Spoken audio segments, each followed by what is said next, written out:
তুমি না তওবা করেছিলে? তুমি না শুধুমাত্র আল্লাহর জন্য সবকিছু ছেড়ে দিয়েছিলে? বুঝতে পেরেছিলে কোথায় তোমার আসল ঠিকানা? ভুলে গেছো? আবার কোন পাপ তোমায় গ্রাস করে নিল? তুমি তো সেই যে নিজের পাপের প্রতি অনুতপ্ত হয়ে সিজদায় পড়ে অঝরে কেঁদেছিলে। তাহলে আবার কেন দুনিয়ার ধোকায় পড়ে গেলে? কেন ভুলে গেলে কোথায় তোমার আসল গন্তব্য? তুমি কি হার মেনে নিয়েছো নফসের কাছে? তুমি এত দুর্বল, ভুলে গেছো তুমি কার বান্দা? কে তোমার রব? তোমার রব তো সর্বশক্তিমান। সর্বশক্তিমানের বান্দা আবার কখনো দুর্বল হয় নাকি? মৃত্যু পর্যন্ত লড়ে যাও তুমি। শয়তানকে দেখিয়ে দাও তোমার ইমানের পাওয়ার।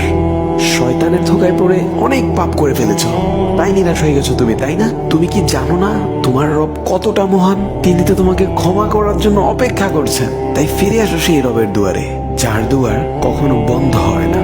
ভিডিওটি ভালো লাগলে একটি শেয়ার করে দিবেন, হয়তোবা আপনার একটি শেয়ারও কারো হেদায়েতের উসিলা বনে যাবে।